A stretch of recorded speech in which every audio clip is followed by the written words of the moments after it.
Friends exercise 5.2 complex number find the modulus and the arguments. बच्चों tell me भाई modulus and arguments find करना है तो सबसे पहले क्या फाइंड करना पड़ेगा? हेलो, अगर मॉड्यूलस एंड आर्ग्यूमेंट्स फाइंड करना है तो सबसे पहले क्या फाइंड करना पड़ेगा बच्चों? तो जो कोई भी आप इक्वेशन सॉल्व करते हो ना कॉम्प्लेक्स नंबर का, तो फर्स्ट ऑफ ऑल यहाँ पे प्रॉब्लम नहीं है। First of all one thing is very important कि कोई भी क्वेश्चन अगर आप सॉल्व करते हो तो सबसे फर्स्ट बात यह है कि भाई जो हमारा इक्वेशन है मीन्स कॉम्प्लेक्स नंबर का जो इक्वेशन है वो always z equal to a plus i b के फॉर्म में होना चाहिए, राइट? कोई भी क्वेश्चन के बेसिक नीड है कि भाई अगर आपको कॉन्जुगेट फाइंड करना है, समझो आपको कॉन्जुगेट फाइंड करना है, आपको मॉड्यूलस फाइंड करना है, राइट? आपको आर्ग्यूमेंट्स फाइंड करना है, राइट? आपको यहाँ पे पोलर फॉर्म फाइंड करना है। तो कोई भी फॉर्म अगर आपको फाइंड करना है तो z equal to a plus i b या z equal to x plus i, it means complex number का प्रॉपर फॉर्म मेरे पास होना चाहिए, राइट? अगर ये नहीं है तो एक भी क्वेश्चन सॉल्व नहीं होने वाला। यहाँ पे प्रॉब्लम नहीं होने वाली है। 5.2 एक्सरसाइज है एनसीईआरटी एग्जाम्पल की, राइट? और ये हमारे बोर्ड के लिए भी चलेगा। तो यहाँ पे प्रॉब्लम नहीं है क्योंकि सारे वैल्यूज जो है वो प्रॉपर फॉर्म में है। बट जो क्वेश्चन में प्रॉपर फॉर्म नहीं होता है ना, उसमें ये प्रॉब्लम होने वाली है। Okay, so now friends one by one start करते हैं बेटा। z equal to -1 minus i root 3 से हम स्टार्ट करने जा रहे हैं, राइट? तो फर्स्ट जो हमारा जो क्वेश्चन है वो z इक्वल टू क्या है? z equal to -1 minus root 3 i, right? चलो बेटा यहाँ पे मॉड्यूलस फाइंड करना है एंड आर्ग्यूमेंट्स फाइंड करना है, यस और नो? बच्चों मॉड्यूलस फाइंड करने से पहले मॉड्यूलस की फॉर्मूला माइंड में एक बार ला देते हैं। कौन सी फॉर्मूला है याद करो। तो modulus z equal to under root a square plus b square या under root x square plus y square, right? अगर आप a प्लस आई बी का यूज़ करते हो तो ए स्क्वायर बी स्क्वायर आ जाएगा। अगर आप x प्लस आई वाई का यूज़ करते हो तो x square plus y square आ जाएगा। एग्री ना? ओके, चलो नाउ टेल मी कि भाई आर्ग्यूमेंट्स फाइंड करने के लिए कौन से स्टेप फॉलो करने पड़ेंगे? तो बच्चों हम क्वेश्चन में सारे स्टेप फॉलो करेंगे, but one thing is more important कि भाई आपको modulus z x equal to r cos theta and y equal to r sine theta ये दोनों का यूज करना पड़ेगा, तब भी आप आर्ग्यूमेंट ऑफ z फाइंड कर पाओगे, अदरवाइज नहीं। Okay, now here is z equal to -1 minus root 3 i. बच्चों फर्स्ट स्टेप मेरा क्या होना चाहिए? हेलो, मेरा फर्स्ट स्टेप क्या होना चाहिए? तो मेरा फर्स्ट स्टेप होना चाहिए compare with x plus i y. Compare with, simple compare with z equal to x plus i y. Okay, now tell me भाई what is the value of x? Very simple, the value of x is equal to -1, done, and y is equal to minus root 3, it will be done. Okay, clear ना? Hello, clear? Okay, then after कौन सा step आने वाला है? Then after इसका कौन सा step आने वाला है? Hello, is very clear, modulus z, therefore modulus z equal to under root x square plus y square, done। चलो x का वैल्यू -1, y का वैल्यू -√3, तो यहाँ पे आ जाएगा 1 + 3 दैट इज 2, सही है? -1 का स्क्वायर 1, √3 का स्क्वायर 3, तो √4 इसका स्क्वायर रूट 2 हो जाएगा। क्लियर? ओके बच्चों, ये जो वैल्यू है इसको हम यहाँ पे आर भी बोल सकते हैं और ये वैल्यू रिटर्न 0 होती है। ओके, आप बोलना चाहो तो बोल सकते हो, यहाँ कहीं पे जरूर होगी कहीं पे नहीं होगी, इंपॉर्टेंट नहीं है। ओके, चलिए, तो मेरा एक स्टेप क्लियर हो गया। नाउ द नेक्स्ट स्टेप बच्चों, इसके बाद अगर मुझे ये मॉड्यूलस की वैल्यू आ गई, मेरा फर्स्ट रिजल्ट आ गया। ओके, मॉड्यूलस, अब आर्ग्यूमेंट्स फाइंड करना है। ओके, अब आर्ग्यूमेंट्स फाइंड करने के लिए मुझे क्या फाइंड करना पड़ेगा? Theta, right? थीटा की वैल्यू फाइंड करनी पड़ेगी ना। ओके, तो मैं x इक्वल टू यहाँ पे r cos थीटा एज्यूम कर रहा हूँ, and y is equal to r sine theta. Clear? Where theta belongs to minus pi to pi होता है, यहाँ पे जो थीटा की वैल्यू होती है ना वो belongs to minus pi to pi होती है। ओके चलिए, now the value of x equal to क्या है? -1। तो -1 मैंने पुट कर दिया। r की वैल्यू क्या है भाई? 2। तो -1/2 is equal to cos theta and y की वैल्यू क्या है? -√3। r की value 2 sine theta. Now the important term, यहां से इंपॉर्टेंट टर्म स्टार्ट होने वाला है भाई। क्या? अब देखो, जो कॉस की वैल्यू है वो पॉजिटिव है कि नेगेटिव है? तो value of cos is negative, is clear? तो ये आपका लेस देन 0 है। साइन वो भी लेस देन 0। बच्चों आप मुझे बताओ, अब मुझे बताओ कि कॉस की value less than 0 and sine की वैल्यू लेस देन 0 किस वैल्यू के लिए? किस वैल्यू के लिए? सॉरी कॉस के लेस देन 0 एंड साइन के लेस देन 0 कौन से क्वाड्रेंट में आती है? कॉस की value less than 0 and sine के लेस देन 0 कौन से क्वाड्रेंट में आएगी? तो इट इज वेरी क्लियर, अगर दोनों नेगेटिव है तो फोर्थ क्वाड्रेंट आएगा। Is that clear? मीन्स जो वैल्यू है वो फोर्थ क्वाड्रेंट में आएगी, वो फिक्स हो गया भाई। आपका वैल्यू यहां पे आने वाला है फोर्थ क्वाड्रेंट में। अब बच्चों आपको याद है कि नहीं, डोंट नो, हम पहले भी पढ़ चुके हैं कि कोई भी वैल्यू अगर फर्स्ट क्वाड्रेंट में है ना, हेलो, तो हम इसको थीटा लेंगे, राइट? अगर कोई भी वैल्यू फोर्थ क्वाड्रेंट में है तो इसको माइनस थीटा के फॉर्म में लेंगे। अगर कोई भी वैल्यू सेकंड क्वाड्रेंट में है तो पाई माइनस थीटा क्वाड्रेंट में लेंगे। एंड कोई भी वैल्यू फोर्थ क्वाड्रेंट में है तो माइनस पाई प्लस थीटा आ जाएगा। ये हमारा सिस्टम है। क्लियर? तो pi minus theta minus pi plus theta. अब मेरा कौन सा वर्क बाकी है भाई? तो मेरा एक ही वर्क बाकी है, थीटा की वैल्यू फाइंड करना। अब आप प्लस और माइनस साइन यहाँ पे भूल जाओ, प्लस माइनस साइन भूल जाओ, सिर्फ वैल्यू देखो। क्योंकि कॉस की वैल्यू 1/2 आ रही है, साइन की वैल्यू √3/2 आ रही है। प्लस और माइनस तो क्वाड्रेंट के लिए है भाई। हेलो, कॉस एंड साइन तो क्वाड्रेंट के लिए है, साइन भूल जाओ। अब कॉस की वैल्यू 1/2, कॉस की वैल्यू 1/2 जो आती है वो थीटा की किस वैल्यू के लिए आती है? बताओ मुझे। Which value of theta the cos gives you 1/2? Which value of theta cos gives you 1/2? It's very simple. तो हर एक बच्चा बोलेगा कि भाई ये जो वैल्यू आने वाली है वो 60 के लिए, मीन्स अगर थीटा की वैल्यू π/6 है, सॉरी π/3 है, 60 मीन्स π/3 है या 60 है, तभी ये 1/2 आएगा, अदरवाइज नहीं आएगा। क्लियर? ओके, बस ये रिजल्ट का हमें यहाँ पे यूज करना है। तो आर्ग्यूमेंट ऑफ z जो आपका है, इसको हम यहाँ पे अल्फा दे रहे हैं कि मैं यहाँ पे थीटा एज्यूम किया हुआ है। तो आर्ग्यूमेंट z को अल्फा क्या हो जाएगा? -θ, राइट ना? अब थीटा की वैल्यू क्या है? π/3, तो -π/3 ये आपका आर्ग्यूमेंट ऑफ z या आर्ग्यूमेंट ऑफ थीटा आ गया। समझ में आ रहा है? तो ऐसे आप कोई भी क्वेश्चंस के लिए मॉड्यूलस इन आर्ग्यूमेंट फाइंड कर सकते हो। Second question is z equal to -√3 plus i बच्चों, राइट? बेटा सेम, राइट? आगे का क्वेश्चन है सेम टू सेम है, कोई फर्क नहीं है, right? Now compare with z equal to x plus i/y, done. Okay, now same question बेटा। सो x इक्वल टू क्या हो जाएगा? -√3 एंड y इक्वल टू क्या आ जाएगा? 1। क्लियर? ओके, नेक्स्ट स्टेप क्या होता है बेटा? Modulus z। So therefore modulus z equal to क्या होने वाला है? Hello, x² plus y²। It is very clear.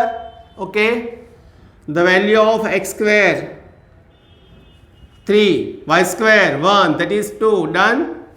Okay, what's next step? Simple, assuming x equal to r cos theta and y equal to r sin theta. Okay, then after put the value of x and r, put the value of x and r. Clear? Okay, the value of x equal to minus root 3, value of r is equal to 2. समझ में आएगा ना? Hello, simple है यार. Is equal to cos theta. Hello, same thing. यहाँ पे y का value 1/2 equal to sine theta. Very simple. See here, concentrate here. Cos is negative, sin is positive. Which quadrant is this? Which quadrant is this? So cos negative, sin positive, it is in second quadrant. So it's in second quadrant. Okay, it's in second quadrant. Done. Now मुझे कहाँ पे concentrate करना है? Now angle पे. बच्चों theta की value कौन सी होनी चाहिए जो मुझे √3/2 दे? थीटा की वैल्यू कौन सी होनी चाहिए जो मुझे 1/2 दे? Which value of theta? Which value of theta is there?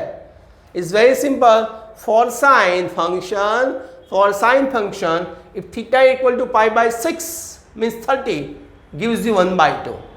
Okay, so here simple. So argument of z equal to alpha is equal to simply pi/6, right? But sorry, argument of z equal to alpha is equal to in second quadrant. अब second quadrant में क्या होता है? Pi minus theta होता है. ये theta की value pi/6 है मेरे पास. थीटा की वैल्यू pi/6 है, तो argument of z equal to alpha is equal to यहाँ पे आ जाएगा pi minus pi/6, that is 5 pi/6. तो ये आपका आंसर हो गया. So argument of z equal to alpha इसको क्या हो जाएगा भाई? 5 pi/6. तो friends, now second question, convert each of the complex number in the polar form. बेटा पोलर फॉर्म में कन्वर्ट करना है. सिंपल यार, क्या करना है? कुछ नहीं है, right? Question number 3, z equal to 1 - i. बेटा पोलर फॉर्म लास्ट में आएगा. पहले आएगा मॉड्यूलस, देन आफ्टर आएगा argument of z, and then after polar form आएगा. पोलर फॉर्म लास्ट में आने वाला. Hello, okay. तो फर्स्ट समय ना, फर्स्ट हम आर्ग्यूमेंट तक तो सिंप्लीफाई कर देते हैं. Argument, okay. Now see here, z equal to 1 - i. Hello, compare with z equal to x plus iy. Done. And therefore what's value of x? The value of x is equal to 1 and value of y is equal to -1. Done. Okay, what next? Modulus z. So modulus z equal to under root x square plus y square, that is 1 plus 1, that is √2. Okay, तो modulus clear हो गए. Now x equal to r cos theta and y is equal to r sin theta. Okay, what's value of x? 1. Value of r √2 is equal to cos theta. Value of y -1, √2 equal to sin theta. Now the value of cos is greater than 0. Value of sin is less than 0. पर ये कौन सा quadrant है? Which quadrant is this? Hello, cos positive, sin negative. Which quadrant is this? So it's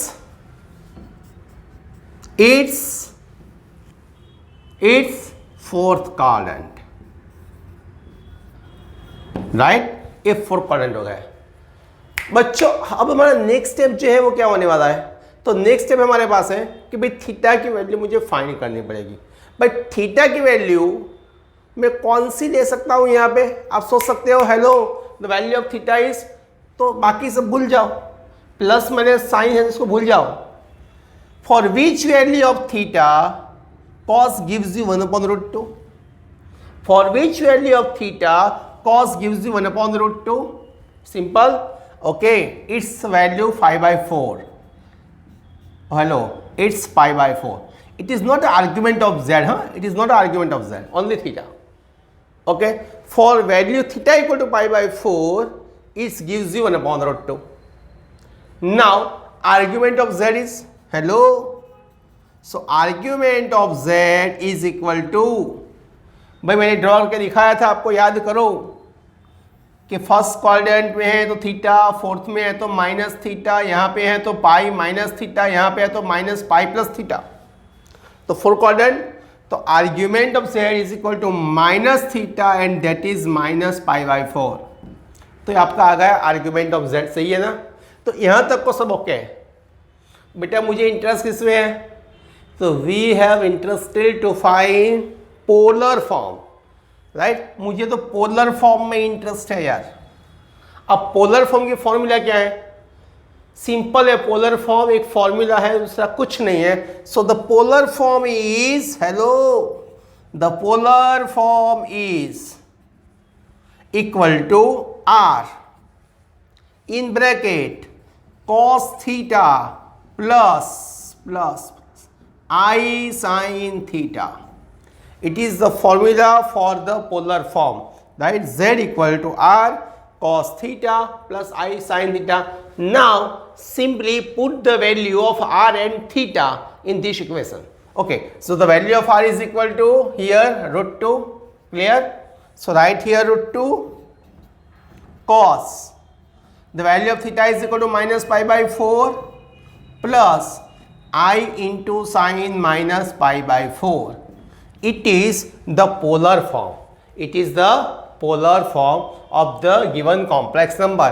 And hello, इसको simplify मत करना. अगर इसको सिंप्लीफाई करोगे तो फिर से वैल्यू आ जाएगी. ओके, तो इसको ऐसे ही रखना है, इसको सिंप्लीफाई नहीं करना है. It is called the polar form.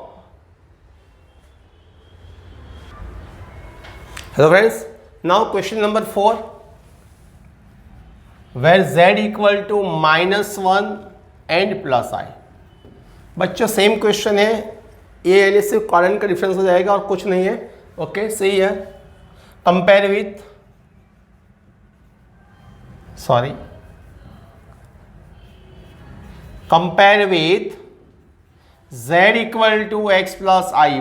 Okay, therefore x equal to -1 and y is equal to 1 आ जाएगा. Okay, right. The so friends, यहाँ पे x equal to -1 y equal to 1 लेके मॉडरेट फाइंड कर दिया है. तो सारा क्वेश्चन मैंने यहाँ पे सॉल्व किया हुआ है. अब देख लो, सारा क्वेश्चन सेम टू सेम इसलिए पे मैंने सॉल्व करके रखा हुआ है, राइट? सेम वैसे मैं क्वेश्चन नंबर 5 भी सॉल्व करके आपके लिए रख रहा हूँ. आप एक बार चेक कर लो. अगर कोई डाउट है तो आप मुझे कमेंट बॉक्स में लिख सकते हो कि ये क्वेश्चन में या स्टेप में समझ में नहीं आ रहा है. Now the next question is, now friends, question number 5, z equal to -1 minus I, compare with z equal to x plus iy.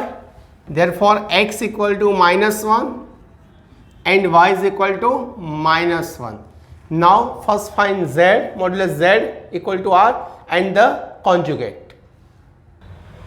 Now friends, so question number 5 हमने सॉल्व किया हुआ है, राइट? बेटा सेम मेथड का question है, 3, 4 and 5. तो वैसे भी यहाँ पे लिख दिया है, आप एक बार चेक कर लो. अगर कोई डाउट है तो आप मुझे पूछ सकते हो, right? Now friends, question number 6, -3.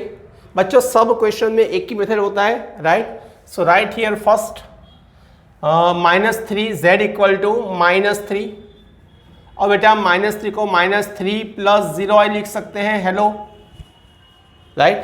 And therefore x equal to -3 and y is equal to क्या होने वाला है भाई? 0. हमारा नेक्स्ट स्टेप क्या होता है? Every students know very well, modulus z equal to क्या होता है बेटा? √x² plus y². And therefore 9 plus 0 that is 3 आ जाएगा. इसको हम आर भी बोल सकते हैं, राइट ना? Okay, then after we takes which value? The value of x and x equal to r cos theta and y is equal to r sin theta. Agree? After that the value of x equal to -3, value of r is equal to 3, right? So -3/3 equal to cos theta, and the value of y is 0 upon 3 equal to sin theta, and therefore -1 equal to cos theta and 0 equal to sin theta.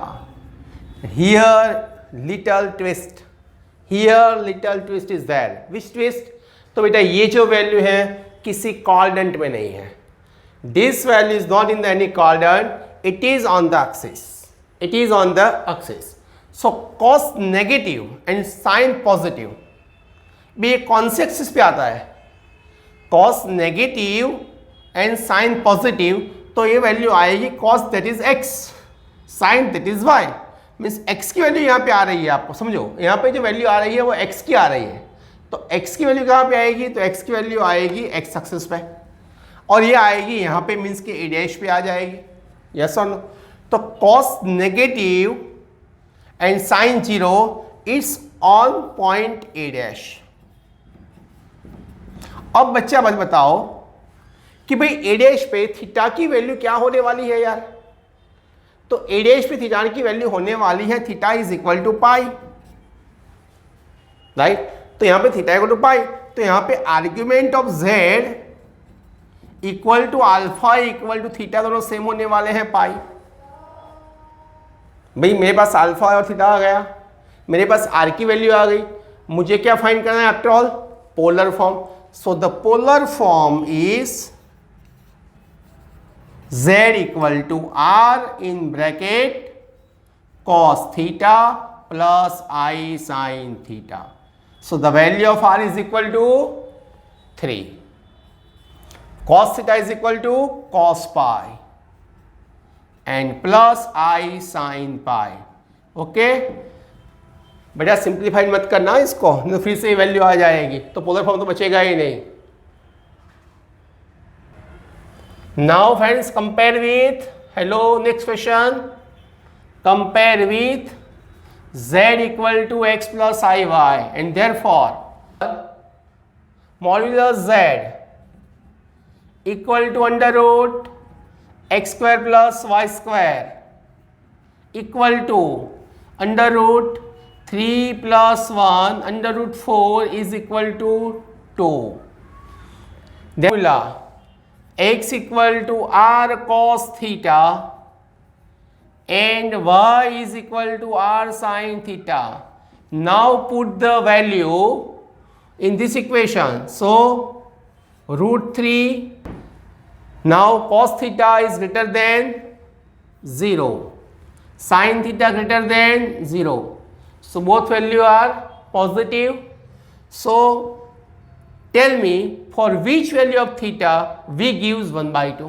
So it's very simple. Theta is equal to pi by 6. If theta is equal to pi by 6, then v gives 1/2. So now friends, theta equal pi by 6. भाई मुझे argument find करना है, तो argument of z equal to यहाँ पे theta equal to alpha same होने वाला है पाई बाय 6. हो गया. तो मुझे क्या फाइंड करना है? Polar form.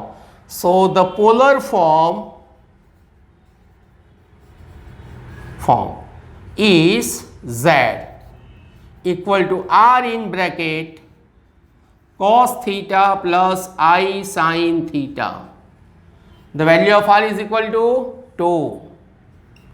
Cos value of theta is equal to pi by 6 plus I into sin pi by 6. It is our answer. Now friends, z equal to I.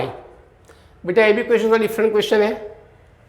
Same बेटा हम i equal to 0 plus 1 i लिख सकते हैं. Okay. Now compare with क्या करना है हमें? So now compare with z equal to x plus i y. ये जो सारे स्टेप है ना वो सारे क्वेश्चन में सेम होते हैं बेटा, right? So x equal to 0 and y equal to क्या हो जाएगा बेटा 1. देन आफ्टर में क्या फाइंड करना है, modulus z, therefore modulus z equal to under root x square plus y square, right. x की वैल्यू 0, y की वैल्यू 1, तो यहाँ पे सिर्फ डायरेक्टली 1 आ जाएगा, is equal to 1 is equal to r, okay.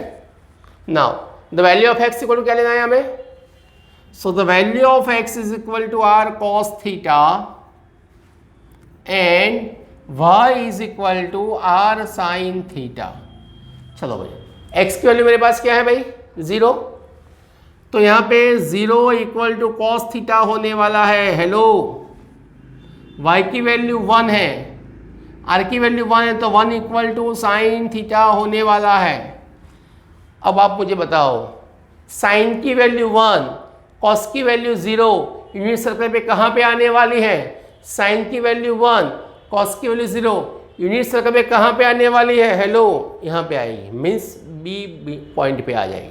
अब बी पॉइंट पे भाई एंगल की वैल्यू क्या होती है भाई, π/2 होती है, हेलो, मीन्स ए पे जो वैल्यू है वो y एक्सिस पे है, done.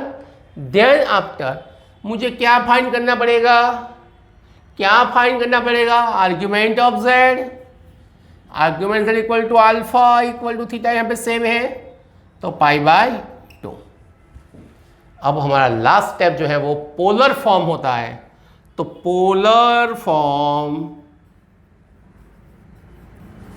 z equal to r in bracket cos theta plus i sine theta. अब r की वैल्यू यहाँ पे क्या है भाई, सॉरी r की वैल्यू क्या है यहाँ पे 1, राइट। cos थीटा तो यहाँ पे आ जाएगा cos π/2 प्लस i साइन π/2, तो ये आपका पोलर फॉर्म या ट्रिगोनोमेट्रिक फॉर्म हो गया, राइट। तो बेटा वो सिंपल क्वेश्चन है, राइट। तो यहाँ पे हमारा 3 मेथड्स क्लियर हुए हैं, modulus, argument and polar form.